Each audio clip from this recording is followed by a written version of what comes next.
Amen amen.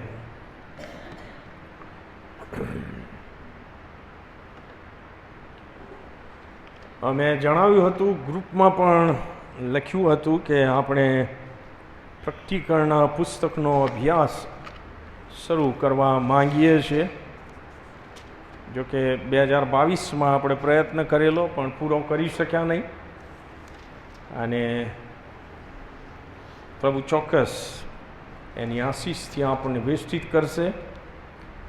જો હું મારી અંગત વાત કરું તો લગભગ 3-4 વર્ષ પહેલાં જ પ્રકટીકરણના પુસ્તકને મેં ધ્યાનથી વાંચવાની કોશિશ કરી હતી. કારણ કે મને એવું હતું કે 3-4 બાઇબલ અભ્યાસીઓ એનું અર્થઘટન જુદી જુદી રીતે કરે છે, એમાંથી કયું આપણે પસંદ કરવાનું, આપણને સમજ પડે કે ના પડે. પણ જ્યારથી એનો અભ્યાસ મેં શરૂ કર્યો ત્યારથી મને એવું લાગે છે કે જો પ્રભુના આત્માની સહાય માગીને પ્રકટીકરણનું પુસ્તક આપણે સમજવાની કોશિશ કરીએ તો ચોક્કસ પ્રભુ એ આપણને એમાં રહેલ સત્ય પ્રગટ કરે છે. એનું નામ જ પ્રકટીકરણ છે, અનવેલિંગ ઓફ ધ મિસ્ટ્રી. જે અત્યાર સુધી કદાચ ઢંકાયેલું છે એને ખુલ્લું કરે છે પ્રભુ. અને તેથી હું માનું છું ને મારો વિશ્વાસ છે, આપણી પ્રાર્થના છે કે પ્રભુ આ સંગતને, આ બાઇબલ સ્ટડીને એના મહિમા માટે જરૂર આશીર્વાદિત કરશે. કોઈ પણ બાઇબલના પેરેગ્રાફને કે બાઇબલના અધ્યાયને કે બાઇબલના કોઈ પણ પુસ્તકને જો આપણે સમજવા માગીએ છીએ તો એને એના સંદર્ભમાં જ આપણે સારી રીતે સમજી શકીએ છીએ. હું એકાદ કલમ પકડી લઈને પછી હું મારી રીતે એનું ઇન્ટરપ્રિટેશન આપું, વેલ ઓકે ફાઇન, પણ એ ભૂલ ભરેલું હોઈ શકે છે. જો એને એના સંદર્ભમાં હિસ્ટોરિકલી ઇતિહાસના કયા સમયમાં એ લખાયું અને ભૌગોલિક દૃષ્ટિએ કે કયા સ્થળે એ લખાયું, રાજકીય ક્ષેત્રે કે કોણ રાજા હતો, કોણ કયું કલ્ચર હતું, ગ્રીક હતું કે રોમન હતું કે કયું કલ્ચર હતું, એ સગળું આપણે સમજીએ. અને બાઇબલના અભ્યાસીઓ એના માટે ખૂબ મહેનત કરીને એ સગળું બહાર પાડે છે, કોમેન્ટ્રીઝ વગેરે. એ બધાનો ઉપયોગ કરીને પણ હું આ બાઇબલ સ્ટડીમાં આપ લોકોને લઈ જવા માગું છું. અને આપણો વિશ્વાસ એ વધવો જોઈએ. હું વારંવાર કહું છું બાઇબલ ઊંચું કરીને કે આ બાઇબલ એ ઐતિહાસિક પુસ્તક છે, બાઇબલ એ ભૌગોલિક પુસ્તક છે, અને બાઇબલ એ 1600 વર્ષના ગાળામાં લખાયેલું પુસ્તક છે. કોઈ એક વ્યક્તિએ વડલાના ઝાડ નીચે બેસીને એના મનમાં જે આવ્યું એ રીતે એણે લખ્યું નથી. એ 40 જેટલા પ્રભુના સેવકોએ એ પુસ્તક લખ્યું છે. અને એનો એક જ સૂર છે. મારી પાસે સમય નથી, નહીં તો હું એ કહેત આપ લોકોને કે ઈસુ ખ્રિસ્ત એ જ મસીહા છે, એ જ તારનાર છે, એ જ આપણને પાપની માફી આપીને એ જ્યાં છે ત્યાં આગળ આપણને લઈ જવા માગે છે. એ જ આખા બાઇબલનો સૂર છે. અને આ ચમત્કારિક પુસ્તક છે, એને આપણે ધ્યાનથી સમજવું જોઈએ. ને તેથી જ્યારે પ્રકટીકરણના પુસ્તકનો આપણે અભ્યાસ કરવા માગીએ છીએ ત્યારે આપણે એને પણ એ જ દ્રષ્ટિથી સમજવાની કોશિશ કરીશું. તમને ના સમજ પડે તો તમે હાથ ઊંચો કરશો, હું ફરીથી સમજાવવાની કોશિશ કરીશું. નહીં સમજાવી શકો તો હું ફરી સ્ટડી કરીને લાવીને એને સમજાવવાની કોશિશ કરીશ. કારણ કે હું બધું જ જાણું છું એવો દાવો કદી કરતો નથી અને કરીશ પણ નહીં. આપણે એ રીતે આ બાઇબલ સ્ટડીમાં આગળ વધવા માંગીએ છીએ. મેં કીધું હતું કે 1 થી 4 કે 5 અધ્યાય તમે વાંચતા રહેજો, અને હું માનું છું કે તમે વાંચ્યા હશે. પણ જો ના વાંચ્યું હોય તો આપણે અત્યારે પ્રકટીકરણનું પુસ્તક ખોલીએ અને એનો પહેલો અધ્યાય આપણે વાંચીશું. પ્રકટીકરણનું પુસ્તક એનો પહેલો અધ્યાય 1 થી 3 કલમ હું વાંચીશ અને ત્યાર પછી તમે નીચે બેસી શકો છો.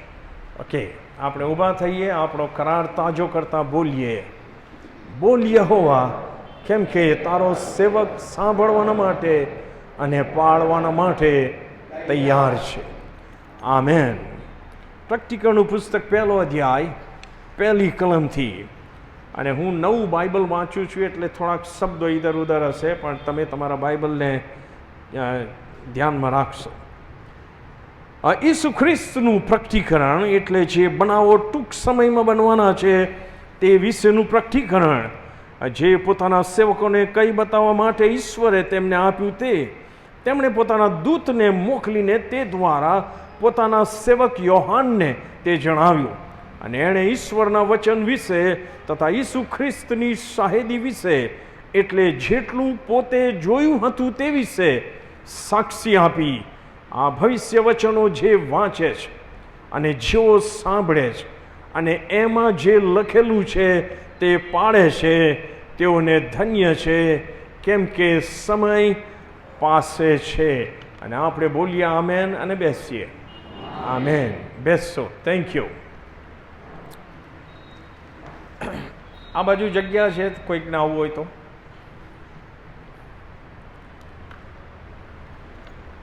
પહેલું પુસ્તકની શરૂઆતમાં લખ્યું છે કે ઈશ્વર જ્ઞાનની યોહાનને થયેલું પ્રકટીકરણ. પણ એ એક્ઝેક્ટલી જે પ્રકટીકરણ છે એ યોહાનને કરવામાં આવ્યું અને યોહાનને એ આજ્ઞા આપવામાં આવી કે તું જે જુએ છે, તું જે સાંભળે છે એને લખ ઓળિયામાં. અને તેથી યોહાને એ લખેલું છે. હવે આ યોહાન કોણ છે એના સંબંધી હું કેટલીક વાત આપ લોકોને જણાવું.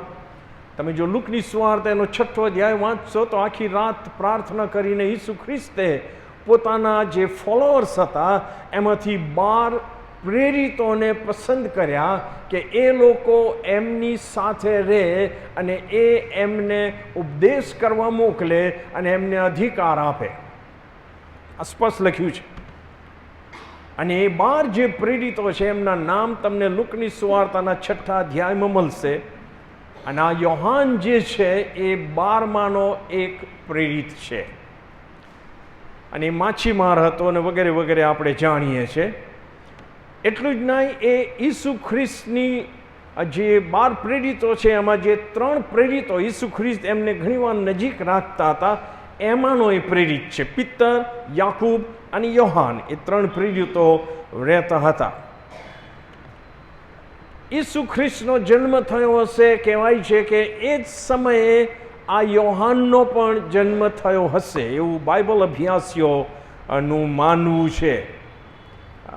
ત્યાર પછી આપણે જાણીએ છીએ કે મંડળીની શરૂઆત થઈ અને સ્ટેફન સહિત થયો. સાઉલે મંડળીની શરૂઆત કરી. પ્રેરિતો યરૂશાલેમમાં રહે છે. બીજા જે બિલીવરો છે એ જુદા જુદા પ્રાંતમાં વિખરાઈ જાય છે. એ તમે પ્રેરિતોના કૃત્યના 8મા અધ્યાયમાં વાંચી શકશો. અને જ્યાં જ્યાં એ લોકો વિખરાઈ ગયા ત્યાં એ લોકો સુવાર્તા પ્રગટ કરતા ગયા. પણ ત્યાર પછી કાંઈ મંડળીની સતાવણી બંધ થઈ નહોતી.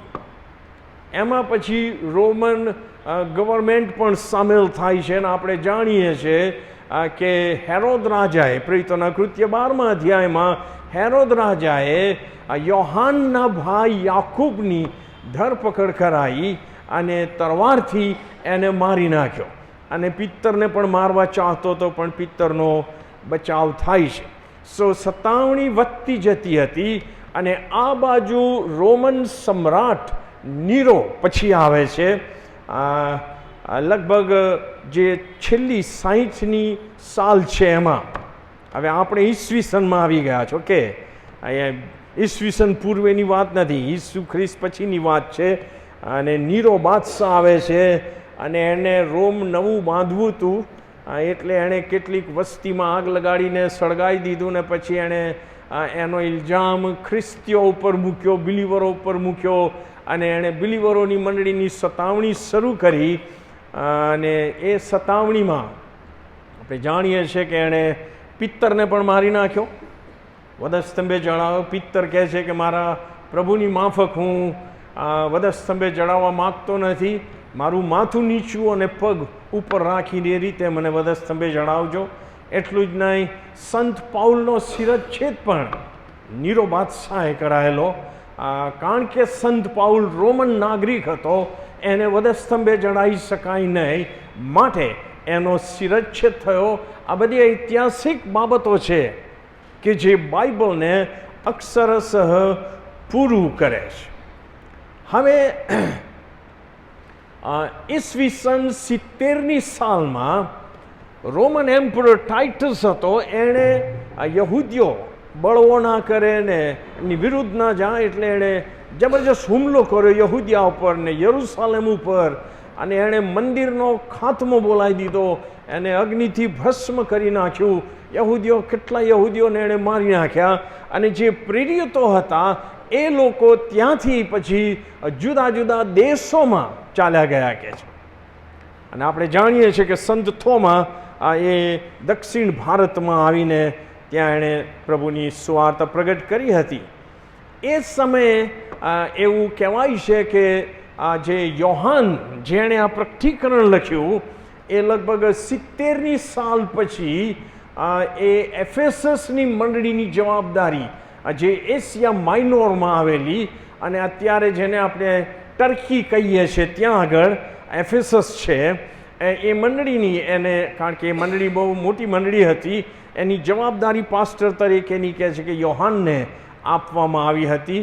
અને એ યોહાન આજુબાજુ મંડળીની પણ સંભાળ રાખતા હતા, કે જે મંડળીઓના નામ પ્રકટીકરણના પુસ્તકમાં આપણને આપવામાં આવે છે. 7 મંડળીઓ: એફેસસ, સ્મર્ના, પેર્ગામમ, થુઆતેરા, સાર્દિસ, ફિલાડેલ્ફિયા અને લાઓદિકિયા. રાઈટ?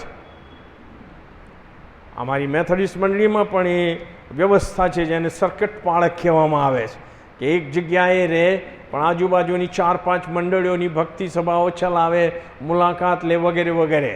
સો એ રીતે યોહાન જે છે પ્રભુનો સેવક પ્રેરિત, એ આ મંડળોની જવાબદારી સ્વીકારેલી એણે. અને જો આપ લોકોને જણાવું તો પ્રભુ ઈસુ ખ્રિસ્તના જે 12 પ્રેરિતો છે, એ 12 પ્રેરિતોમાંથી 11 પ્રેરિતો, અને એમાંય ખાસ કરીને 10 પ્રેરિતો ઈસુ ખ્રિસ્તના લીધે શહીદ થાય છે. 11મો યહૂદા ઇસ્કારિયોત, એણે આપઘાત કર્યો છે. હવે રહ્યો કોણ એકલો? યોહાન. અને યોહાન બહુ લાંબુ આયુષ્ય ભોગવે છે. એફેસસમાં છે, અને ત્યાર પછી એવું કહેવાય છે કે નીરો પછી ડોમિશિયન કરીને એક રોમન બાદશાહ થાય છે. ક્રૂર બાદશાહ હતો, એ પણ એન્ટી ચર્ચ હતો, એન્ટી ક્રિશ્ચન હતો. અને એણે ઈસવીસન 81થી 96 સુધી એણે ત્યાં આગળ રોમન સમ્રાટ તરીકે જવાબદારી લીધી હતી. અને એની નજરમાં યોહાન આવી ગયેલો હતો, અને તેથી એણે યોહાનને આ જે મેડિટેરેનિયન સી છે ને એમાં પાત્મસ બેટ છે, કે જેનો ઉપયોગ કાલા પાણીની સજા માટે કરવામાં આવે, તડીપાર કરવામાં આવે, જે સમાજથી અલગ થઈ જાય, એવી સજા એણે યોહાનને કરી હતી. અને તેથી એને પાત્મસ બેટ ઉપર એ સજા ભોગવવાના માટે મોકલી દીધો હતો. અને ત્યારે કહે છે કે લગભગ 95-96ની સાલમાં, બેઝિકલી 95ની સાલમાં એ યોહાનને પાત્મસ બેટ ઉપર આ દર્શનો થાય છે, પ્રકટીકરણ થાય છે. અને એણે એ સમયે એ લખ્યું. અને તેથી જો આપણે જોઈએ તો એની ઉંમર લગભગ 90 વર્ષ જેટલી હશે. ત્યાર પછી એને પાછો બોલાવી લેવામાં આવે છે, અને એ 98ની સાલમાં કુદરતી રીતે મરણ પામે છે, કે જેણે આ પ્રકટીકરણ લખ્યું. હી ડાઈડ અ નેચરલ ડેથ ઈસવીસન 98. હવે જો આ પુસ્તકની રૂપરેખા આઉટલાઇન સમજવી હોય તો પ્રભુએ એવી વ્યવસ્થા કરી છે કે આપણને એક જ કલમમાં એ આખી આઉટલાઇન સમજવા મળે છે. અને એ આઉટલાઇન છે પ્રેક્ટિકલનું પુસ્તક 1લો અધ્યાય અને એની 19મી કલમમાં. પ્રેક્ટિકલનું પુસ્તક એનો 1લો અધ્યાય અને એની 19મી કલમમાં આ ઉત્થાન પામેલા ઈસુ ખ્રિસ્ત એને આ જણાવે છે. ત્યાં લખ્યું છે, યોહાનને કહેવામાં આવ્યું, તે જે જોયું છે, 1લો ભાગ, તે જે જોયું છે અને જે છે અત્યારે અને હવે પછી જે થશે અથવા થનાર છે તે સર્વ લખ.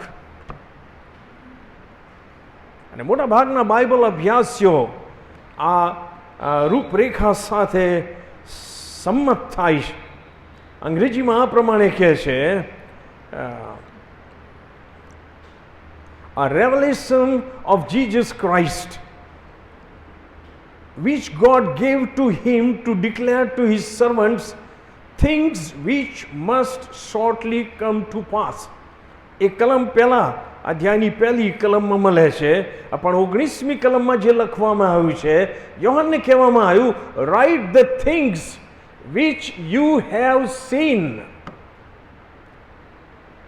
હવે યોહાને આ પ્રકટીકરણમાં શું જોયું હતું એ બેઝિકલી પહેલા જ અધ્યાયમાં મળે છે અને આવનાર સમયમાં આપણે એનો અભ્યાસ કરીશું. એને ઈસુ ખ્રિસ્તના દર્શન થાય છે, ઉત્થાન પામેલા ખ્રિસ્તના દર્શન થાય છે. દેવનું હલવાન, મારી નંખાયેલા હલવાન જેવું એ દર્શન નથી, પણ યહૂદાના કુળનો સિંહ હોય એવું દર્શન થાય છે. તમે 1લો અધ્યાય વાંચ્યો હશે તો તમને ખ્યાલ આવશે કે એમની આંખોમાંથી અગ્નિ નીકળતો હતો વગેરે વગેરે. સો ઈસુ ખ્રિસ્ત એને કહે છે કે અત્યારે તે જે જોયું છે એ લખ, એટલે કે 1લો અધ્યાય લખ. અને યોહાને 1લો અધ્યાય લખ્યો, જેને આપણે આવનાર સમયમાં સમજીશું. ત્યાર પછી એને જે કહેવામાં આવ્યું, અને જે છે અત્યારે જે અસ્તિત્વ ધરાવે છે, the things which are now. અને એ સમયે જ્યારે યોહાન એ દર્શન જોતો હતો, એ પ્રકટીકરણ મેળવતો હતો, ત્યારે શું અસ્તિત્વમાં હતું? પ્રભુની મંડળી. Yes or no? અને તેથી કહે છે કે અત્યારે જે છે મંડળી અસ્તિત્વમાં, એ મંડળી વિશે તું લખ. અને ઈસુ ખ્રિસ્ત ડિક્ટેટ કરે છે, એને ડિક્ટેશન આપે છે કે એ મંડળી વિશે, ચર્ચ એજ વિશે લખ, મંડળીનો સમય. અને આજે આપણે પણ એ મંડળીના સમયમાં છીએ, હા કે ના? We are in the church age. અને જે 7 મંડળીઓને ઈસુ ખ્રિસ્ત પત્ર લખાવે છે, એ 7 મંડળીઓની જે સારી નરસી લાક્ષણિકતાઓ છે, એ તમામ કોઈક ને કોઈક મંડળીમાં આજે છે. અને તેથી એ 7 મંડળીઓની જે બાબત છે, મેસેજ, એ ઇન જનરલ એક લોકલ મંડળીને પણ લાગુ પડે છે. અને એ તમને મળશે પ્રેક્ટિકલનું 2જો અધ્યાય અને 3જો અધ્યાય. સો તું જોવે છે એ લખ, ઈસુ ખ્રિસ્ત ઉત્થાન પામેલા એનું દર્શન, એનું વર્ણન તું લખ. અત્યારે જે છે મંડળીઓની સ્થિતિ, એ હું લખાઈશ, એ તું લખ. અને એણે પ્રેક્ટિકલના 2જા અને 3જા અધ્યાયમાં એ લખ્યું. અને ત્યાર પછી એ કહે છે, અને હવે પછી જે થશે એ તું લખ. અને એ ભવિષ્યકાળમાં જાય છે. અને એ તમને પ્રેક્ટિકલના 4થા અધ્યાયથી એ 22મા અધ્યાય સુધી ચર્ચ એજ, મંડળીનું અસ્તિત્વ પૃથ્વી પર પૂરું થશે પછી જે બનાવો બનવાના છે એનું લખાણ 4થા અધ્યાયથી 22મા અધ્યાય સુધી આપણને વાંચવા મળે છે, જે સમજવાના માટે પ્રભુ આપણને ચોક્કસ મદદ કરશે. આટલું આ ઇન્ટ્રોડક્શન પ્રસ્તાવનાના રૂપમાં તમારે જાણવું જરૂરી છે. હવે તમે 1લો અધ્યાય અને એની 1લી કલમ ખોલો.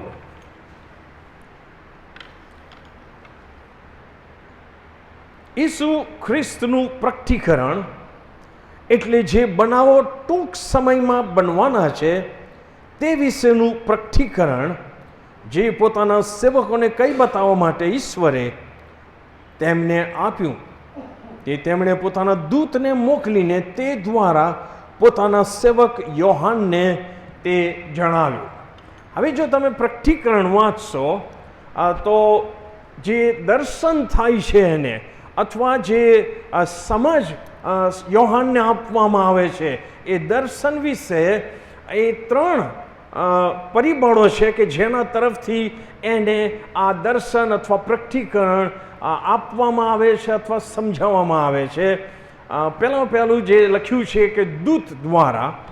દૂત એટલે in Greek it is messenger, સંદેશવાહક. Yes or no? અને મેસેન્જર એટલે આપણે એ દૂત પણ હોઈ શકે, એન્જલિક બીંગ હોઈ શકે, અથવા મનુષ્ય પણ હોઈ શકે. યસ ઓર નો? આપણા ત્યાં જે પોસ્ટમેન અત્યારે તો નથી આવતા, પહેલાં આવતા હતા, એ દૂત કહેવાય. એ મેસેજ લઈને આવતા હતા. Yes or no? A angelic being, spirit being, દૂત પણ હોઈ શકે, ગાબ્રિએલ જેવો. અથવા તો તમે વાંચશો તો અમુક જગ્યાએ યોહાનને જે પ્રશ્ન થાય છે એનો જવાબ વડીલો આપે છે. અને મોટાભાગની બાબત એ ઈસુ ખ્રિસ્ત કહે છે પોતે. આ 3 પરિબળો એવા છે કે જે પ્રગટીકરણના પુસ્તકમાં યોહાનને પ્રગટ કરે છે, દર્શન આપે છે, એને સમજ આપે છે. એ તમે વાંચશો ત્યારે તમારે યાદ રાખવું પડશે. હવે જે અગત્યની બાબત આવે છે એ 1લા અધ્યાયની 1લી કલમમાં લખ્યું છે કે ઈસુ ખ્રિસ્તનું પ્રગટીકરણ એટલે જે વિશેનું એટલે જે બનાવો ટૂંક સમયમાં બનવાના છે. આ બાબત સમજવી બહુ જરૂરનું છે. અંગ્રેજીમાં કહે છે a revelation of Jesus Christ which God gave to him to declare to his servants things which must shortly come to pass. હવે ટૂંક સમયમાં બનવાના બનાવો અથવા થનારા બનાવવાનો પહેલી જ નજરે આપણે વાંચીએ તો આપણે એવું અર્થઘટન કરીએ કે જ્યારે યોહાને લખ્યું ત્યાર પછી થોડા સમયમાં જ એ બધા બનાવો બનવા માંડશે. યસ ઓર નો? પણ આજે યોહાનને લખ્યાને પણ 2000 વર્ષ થયા, કશું થયું નથી. હવે પછી બનવાના બનાવો બન્યા નથી. હા કે ના? હવે પછી ટૂંક સમયમાં જે બનનારા બનાવો છે એ જો એને ઓરિજિનલ ભાષામાં આપણે સમજીએ તો એ એવું કહેવા માંગે છે કે જે હવે પછી બનવાના બનાવો છે એની જ્યારે શરૂઆત થશે ત્યાર પછીના, એની શરૂઆત પછીના ટૂંકા સમયમાં એ બનાવો પૂરા થશે. Did you get the point? તમને એ સમજ પડી કે નહીં?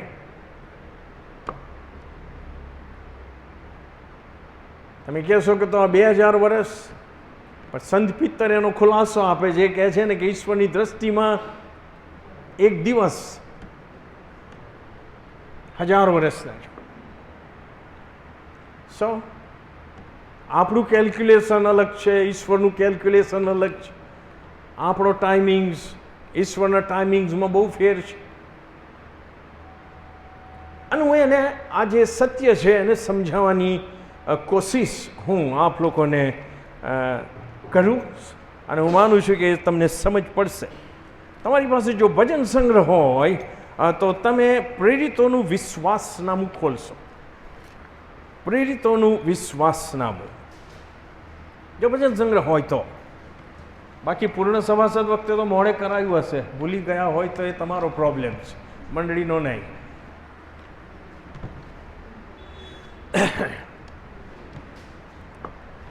આપણે જે વિશ્વાસથી માનીએ છીએ અને મંડળીએ માન્ય રાખ્યું છે એને આપણે પ્રેરિતોનું વિશ્વાસનામું, કે જે આપણું પણ વિશ્વાસનામું છે, એમ જાહેર કરીએ છીએ. યસ ઓ નો?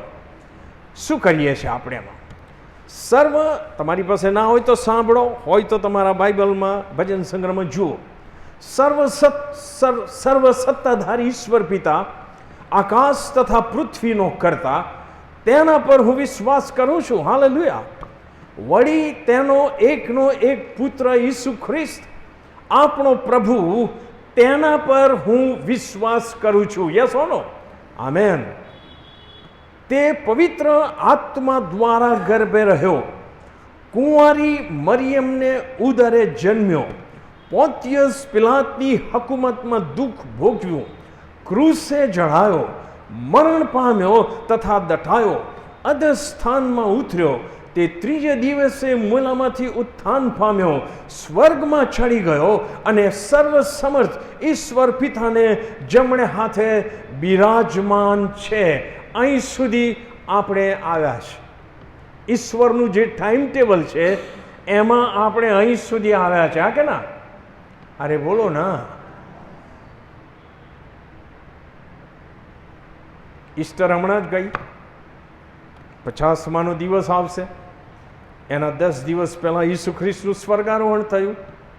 આજે ઈશ્વર પિતાને જમણે હાથે બિરાજમાન છે. અહીંયા સુધીના બનેલા બનાવો આ જૂના કરારમાં ભવિષ્ય કથનના રૂપમાં બનવાના બનાવો તરીકે નોંધેલા છે. હા કે ના? અરે હા તો કહો. ઈસુ ખ્રિસ્તનો જન્મ કુંવારીથી થશે એ યશાયા પ્રબોધકે જાહેર કર્યું. ઈસુ ખ્રિસ્તના જન્મના 700 વર્ષ પહેલા ઈસુ ખ્રિસ્તનો જન્મ, એમનું જીવન, એમની સેવા એ યશાયાએ પ્રગટ કરી છે. યહોવાનો આત્મા મારી પર છે, અંજનોની આંખો ખોલવા, કેદીઓને, એ બધું જ લખેલું છે. હા કે ના? 700 વર્ષ પહેલા, સેંકડો વર્ષો પહેલા. તો હું ખાલી યશાયાની વાત કરું છું. ઉત્પત્તિના ત્રીજા અધ્યાયની 15મી કલમમાં ખુદ ઈશ્વરે કીધું છે શેતાનને કે એક સ્ત્રીજન્ય આવશે, મનુષ્યજન્ય નહીં, સ્ત્રીજન્ય આવશે કે જે તારું માથું ચૂંટશે. પાપે પ્રવેશ કરે ત્યારની વાત છે. યસો? એ બનાવો બનતા કેટલા વર્ષો નીકળી ગયા? હજારો વર્ષો.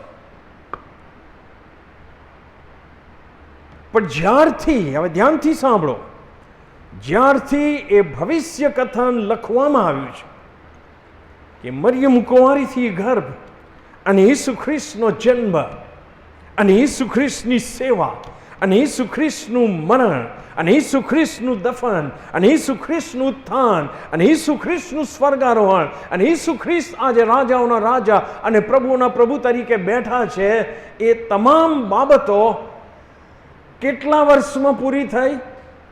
33 કે 34 વર્ષમાં. અરે બોલો ના, નહીં સમજ પડી. સેંકડો વર્ષો પહેલા જે ભવિષ્ય કથનો આપેલા, એ બનાવોની શરૂઆત મરિયમ કુમારી ગર્ભ ધરે છે ત્યારથી થઈ અને ઈસુ ખ્રિસ્તમાં એ પૂરી થઈ. 33-33 વર્ષ ઈસુ ખ્રિસ્તનું મરણ થયું, દફનાવવામાં આવ્યા, પુનરુત્થાન થયું, સ્વર્ગમાં ગયા અને આજે ઉત્થાન પામેલા ખ્રિસ્ત ત્યાં બિરાજમાન છે. 33 કે 34 વર્ષમાં સેંકડો હજાર વર્ષના ભવિષ્ય કથનો પૂરા થયા in short time. Yes or no? અરે બોલો ના. સો પ્રેરિતોના વિશ્વાસનામાંના લગભગ 75% પૂરા થઈ ગયા છે. 75%. હું આગળ વાંચું. એ સર્વસમર્થ ઈશ્વર પિતાને જમણે હાથે બિરાજમાન છે અત્યારે, અને હવે પછી બનવાના બનાવો તે ત્યાંથી જીવ તથા મુયેલાઓનો ન્યાય કરવા સારું આવનાર છે. વળી પવિત્ર આત્મા પર હું વિશ્વાસ કરું છું. પવિત્ર સાર્વત્રિક મંડળી, સંતોની સંગત, પાપોની ક્ષમા, દેહનું પુનરુત્થાન તથા અનંત જીવન, એ સર્વ વાતો હું માનું છું. આમેન. તો હવે પછી બનવાના બનાવો જે લગભગ 2000 વર્ષ પહેલા યોહાને લખ્યા, કે જ્યારે પ્રેરિતોના વિશ્વાસનામાંની 75% બાબતો બની ચૂકી હતી, હવે પછીના જે બનવાના બનાવો છે એ મંડળીનું સ્વર્ગારોહણ થશે. આ ધ્યાનથી સાંભળો, જેને રેપ્ચર કહેવામાં આવે છે. અને એ મંડળી ઉંચકાઈ જશે. ઈસુ ખ્રિસ્ત વાદળામાં આવશે એમને લેવા માટે. સેકન્ડ કમિંગ આપણે કહીએ છીએ ને સાહેબ, એ 2 ફેઝમાં છે, એ તમે સમજો. સેકન્ડ કમિંગ એટલે જ્યારે પ્રથમ વખત ઈસુ ખ્રિસ્ત આવશે ત્યારે એ વાદળામાં આવશે અને મંડળીને પોતાની તરફ ખેંચી લેશે, અને ત્યાર પછી તેઓ ન્યાય કરવાના માટે આવશે, જીવતાનો તથા મુયેલાનો ન્યાય કરવાના. ત્યારે એ જૈતુન પહાડ પર આવશે એમ બાઇબલ કહે છે. Did you get the point? So second coming વિશે આટલું યાદ રાખજો કે 2 ફેઝમાં છે. પણ એ પહેલા મંડળીનું સ્વર્ગારોહણ થશે. અને તેથી 3 ભાગમાં પ્રકટીકરણનું પુસ્તક વહેંચાયું છે. યોહાનને કહે છે 1 અધ્યાય 19મી કલમમાં કે અત્યારે તું જે જોઈ રહ્યો છે, what you have seen, write it down. Yes or no? અને એણે ઈસુ ખ્રિસ્તને જોયા, જબરજસ્ત જોયા. વાંચજો ઘરે જઈને ઊંઘતા પહેલા 1 અધ્યાય. એણે 1 અધ્યાયમાં લખ્યું. ત્યાર પછી કહે છે કે અત્યારે જે બની રહ્યું છે મંડળીના અનુસંધાનમાં, 7 મંડળીઓમાં જે બની રહ્યું છે એ લખ. અને એ પણ બહુ ભયંકર અભ્યાસ છે એનો, બાઇબલ અભ્યાસ. અને ત્યાર પછી મંડળીને સ્વર્ગમાં ખેંચી લેવામાં આવશે. પછી છેલ્લા સમયો શરૂ થશે, જેને ગ્રેટ ટ્રિબ્યુલેશન વગેરે કહેવામાં આવે છે. અત્યારથી હું તમને કન્ફ્યુઝ કરવા માગતો નથી, પણ એટલું યાદ રાખો કે હવે પછી જે બનનારો બનાવ છે, હવે પછી ઈસુ ખ્રિસ્તનું પૃથ્વી ઉપરનું પુનરાગમન નથી. Yes or no?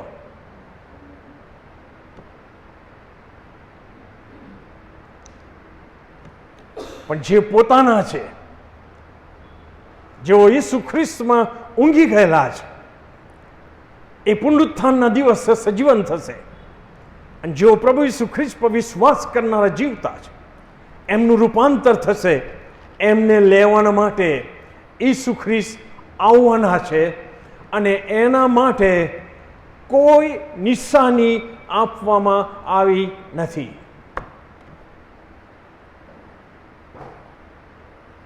Any time. તેથી આ ઈશ્વર સાથેના આપણા સંબંધને આપણે વધારે ગંભીરતાથી લેવાના છે. હા કે ના? આ બાઇબલ સ્ટડી પૂરી થાય પહેલા ઈસુ ખ્રિસ્ત આવી શકે છે, એનો અર્થ એ છે.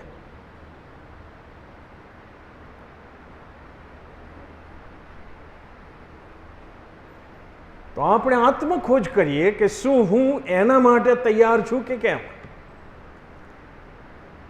આપણે જોઈશું કે રેપ્ચરમાં શું બનશે આવનાર સમયમાં, સ્વર્ગારોહણ વખતે શું બનશે, મંડળીનું સ્વર્ગારોહણ અથવા બિલીવરોનું સ્વર્ગારોહણ હું કહીશ, કારણ કે રેપ્ચર શબ્દ થોડોક ડિફિકલ્ટ લાગે છે.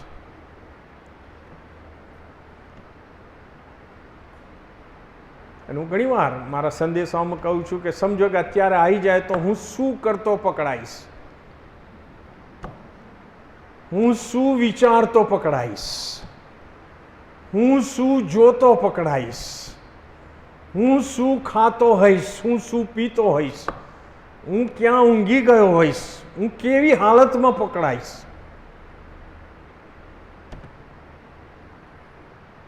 તેથી જ પ્રભુ ઈસુ ખ્રિસ્તે ચેતવણી આપી છે કે જાગતા રહો અને પ્રાર્થના કરો,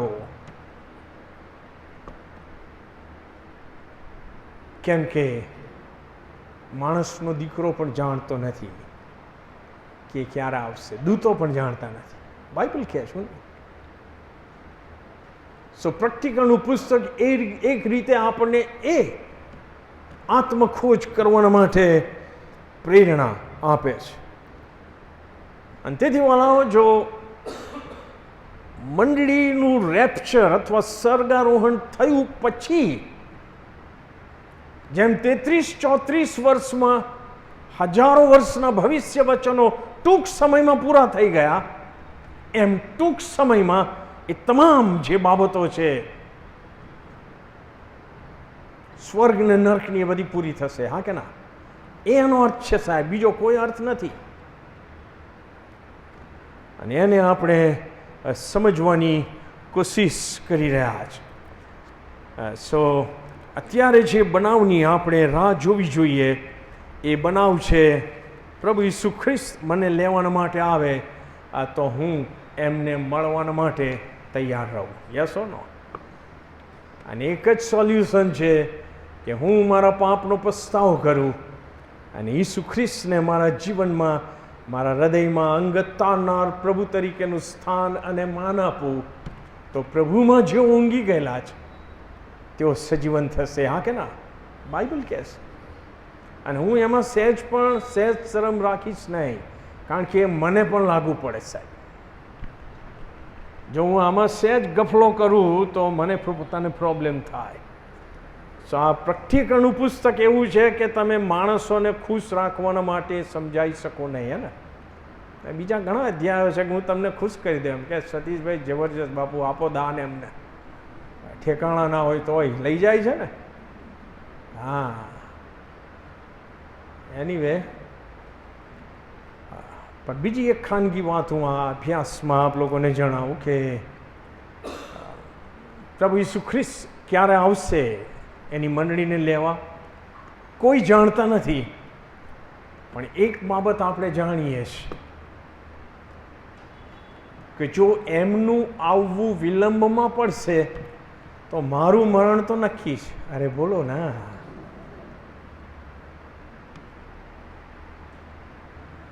અને જેઓ 40ની ઉપર છે, હું કાયમ કહું છું, એમણે તો વધારે કાળજી રાખવાની કે ફરજ બીજા 40 વર્ષ મળશે કે નહીં એની કોઈ ગેરંટી છે નહીં.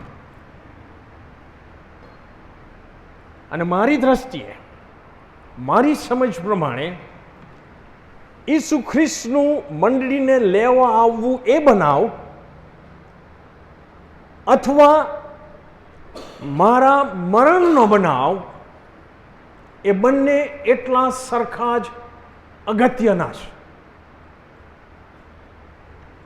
કારણ કે મારા મરણ પછી મને તક નહીં મળે કે હું પસ્તાવો કરીને પ્રભુ ઈસુ ખ્રિસ્તને મારું જીવન સોંપું. યસ ઓર નો? તેથી જ બાઇબલમાં લખ્યું છે કે હાલ જ માન્ય કાળ છે અને હાલ જ તારણનો દિવસ છે. તમારી ઉંમર ગમે તેટલી થઈ હોય, તમે અચ્છા સેવકો સેવિકાઓને સાંભળ્યા હોય, તમે એ સાંભળીને પવિત્ર આત્માની દરમિયાનગીરીમાં હાલી ગયા હોય, પણ તમે કદી નિર્ણય કર્યો નથી,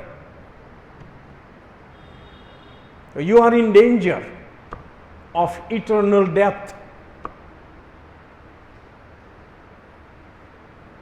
બાઇબલ એમ નથી કહેતું કે હાલ જ માન્ય કાળ છે, હાલ જ તાળનો દિવસ છે. Do not delay.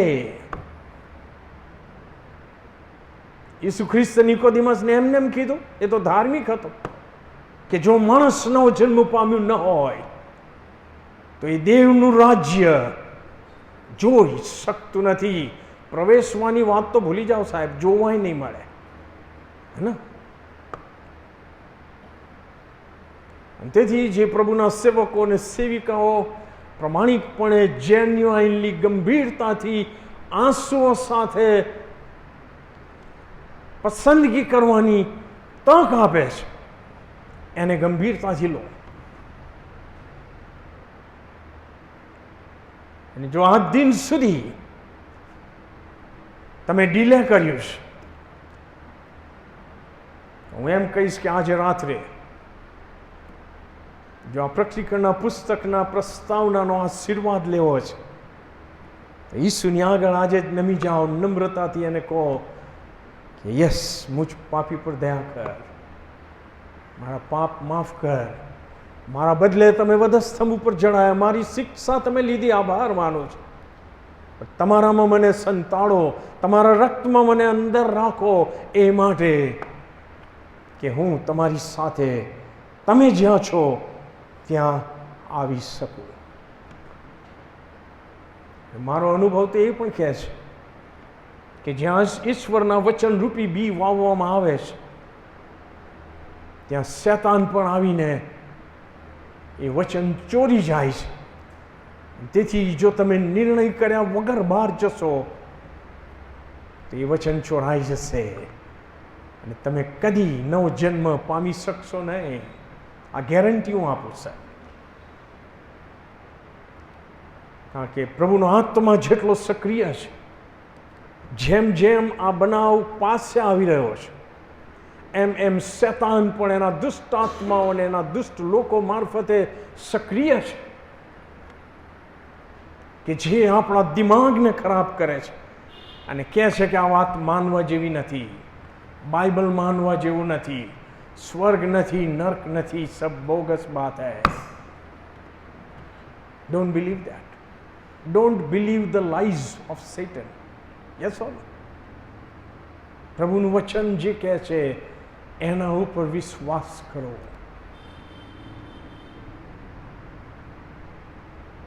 Don't delay the decision. Very dangerous.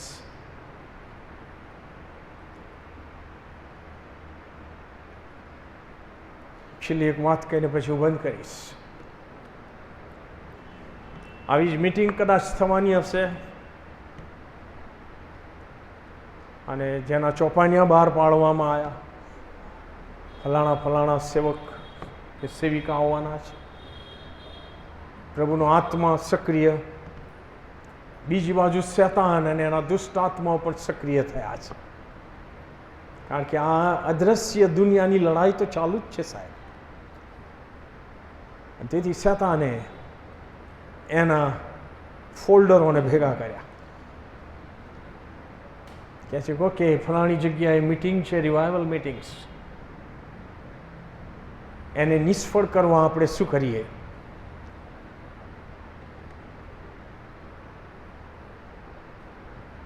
એક દુષ્ટ આત્મા હતો એ ઊભો થઈને કહે છે કે વેલ મારી પાસે આઈડિયા છે. શું આઈડિયા છે?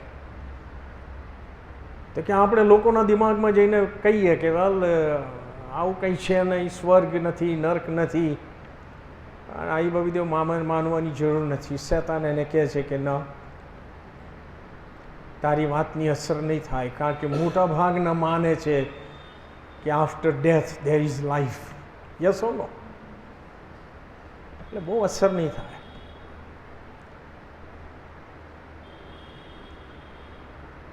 બે ત્રણ દુષ્ટ આત્માઓને પૂછે છે, એ સજેશનો આપે છે, બધાને નકારે છે શૈતાન કે તમારી કોઈ અસર નહીં થાય, બધા જાણે છે. છેલ્લે એક બીતા બીતા ઊભો થયો અને કહે છે કે મારી પાસે એક ઉકેલ છે. જેઓના હાથમાં ચોપાનિયા ગયા છે એ બધાને હું કહીશ કે સંગતમાં તમે જજો, સમયસર જજો, બાઇબલ અને ભજન સંગ્રહ લઈને જજો, સાંભળજો, ચૂકશો નહીં. એટલે શેતાન એની ઉપર અકળાયો કે યાર તું તો મને મદદ કરે છે કે પેલા લોકોને મદદ કરે છે. દુષ્ટાત્મા કહે છે કે પણ તમે સાંભળો તો ખરા, હું બધું જ કરવા દઈશ, એમને પ્રાર્થના હોય કરવા દઈશ. પણ પછી જ્યારે સેવક નિર્ણયના માટે, પસંદગી કરવાના માટે પડકાર આપશે, ત્યારે હું મારા ફોલ્ડરોને એક એકની પાસે બેસાડી દઈશ કે જે એમના કાનમાં એમ કહેશે કે વાત સાચી છે, પણ નિર્ણય હમણે ના કરશો, પછી કરજો. હે ને? સો એની વાતો માનીને અત્યાર સુધી ઘણા ડીલે કરી રહ્યા છે કે દેખી જાયગી. ના, હા દેખી જાયગી થશે, પણ તકલીફવાળી થશે. સો don't do that, don't delay. નથી સમજ પડતી, પડશે, સંગતમાં આવતા રહેજો. રાતોરાત સંત થઈ જતા નથી. હું પણ સંત નથી, હું પણ નિષ્પાપ નથી, પણ આપણી પાસે પ્રભુ ઈસુ ખ્રિસ્ત છે, આપણી પાસે પ્રભુ ઈસુ ખ્રિસ્તનું રક્ત છે, આપણી પાસે પ્રભુના વચનો છે, પવિત્ર આત્માનું માર્ગદર્શન છે, અને આપણે પ્રભુ ઈસુ ખ્રિસ્તની સાથે જુસરીમાં રહીને જીવન જીવી શકીએ છીએ. યસ ઓર નો? કોઈએ કોઈને આંગળી ચીંધવાની જરૂર નથી, કોઈએ કોઈને ઊંચો માનવાની જરૂર નથી.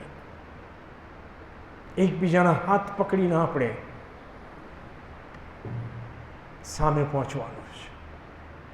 આ બિલીવરમાં ભાવ ના આવે એ મારી પ્રાર્થના છે. Yes or no?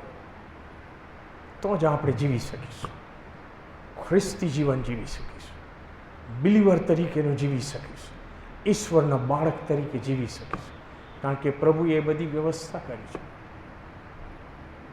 અને તેથી 75% બનાવો બની ગયા છે. હવે માંડ 2-3 અગત્યના બનાવો બનવાના બાકી છે, અને એ શરૂ થશે અને આંખના પલકારામાં પૂરા થશે એ પહેલાં આ તક પ્રભુએ તમને આપી છે. પ્રાર્થના કરીએ.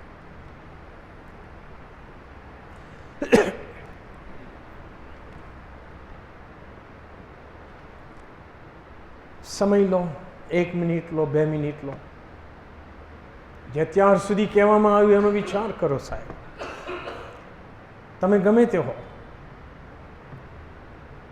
ગમે એટલું પીઠબળ હોય, ગમે એટલી વગ હોય, ગમે એટલી તમારી છાપ હોય, ગમે એટલું તમે તમારા આત્મિક જીવનને પ્રદર્શિત કર્યું હોય, પણ તમે જાણો છો, હું જાણું છું કે હું ક્યાં છું.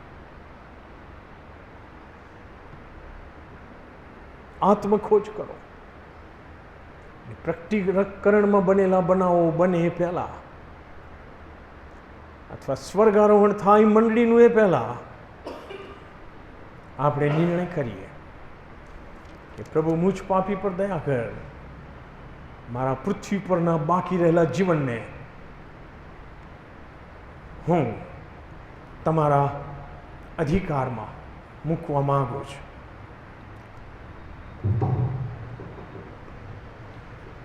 તેથી જો પ્રભુએ તમારી સાથે વાત કરી છે, તો મહેરબાની કરીને તમે જ્યાં બેઠા છો ત્યાં જ તમે અને ઈશ્વર બે જ છે.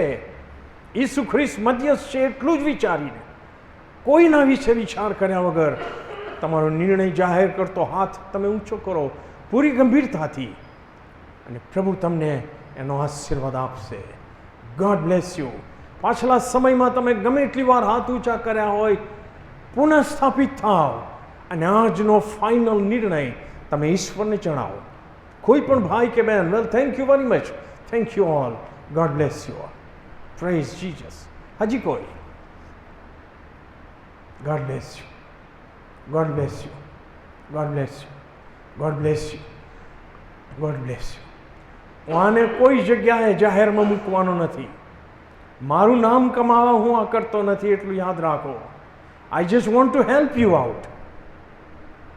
તેથી નિર્ણય કરો, જો ભૂતકાળમાં નિર્ણય કર્યો છે, ઢીલા થઈ ગયા છો, પુનઃસ્થાપિત થાવ અને એ નિર્ણય પણ તમે જાહેર કરો પ્રભુને કે પ્રભુ હું આ રહ્યો, હું આ રહી. હજી કોઈ તમારો જમણો હાથ ઊંચો કરીને તમે નીચે મૂકી દઈ શકો છો. હજી કોઈ, ઘણા બધા હાથ ઊંચા કર્યા છે. પ્રભુ તમને આશીર્વાદ આપે. પ્રભુ અમે ધન્યવાદ આપીએ છીએ. આ પુસ્તકનું ની સમજ અમે ખાલી દિમાગમાં મેળવવાના માટે એકઠા મળ્યા નથી, એ તમે સાબિત કર્યું છે આજે.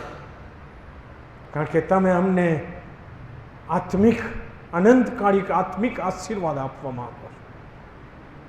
અને તેથી પ્રેક્ટિકલની પ્રસ્તાવનાના રૂપમાં જે કાંઈ કહેવામાં આવ્યું એના પરિણામે અછવાએ નવા જન્મના માટે નિર્ણય કર્યો છે.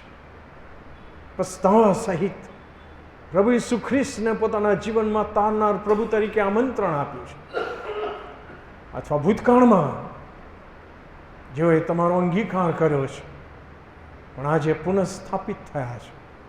તમારા આત્માથી ભરો, તમારા વચનોથી ભરો અને એમના બદલાયેલા જીવન દ્વારા પ્રભુ તમે આ જગતના લોકોને, એમના કુટુંબને પ્રકાશ આપો. અમારી પ્રાર્થના ઈસુ નાઝારીના નામમાં તમે સાંભળો અને માન્ય કરો. Amen, amen. Well, thank you very much. Good night. God bless you. પણ અચૂક આવજો એવું નહીં કે એકમાં જ આવ્યા, કારણ કે હું માનું છું કે આનો આશીર્વાદ જો મને મળી રહ્યો છે તો તમને પણ મળશે. તકલીફ વેઠીને પણ આવજો, બીજાને લાવજો, એ મારી વિનંતી છે. અને છેલ્લે આપણે 2 વખત જોશથી હાલેલુયા બોલીએ અને પ્રભુને માન આપીએ. Hallelujah, hallelujah. Well, good night and God bless you. God be with you always.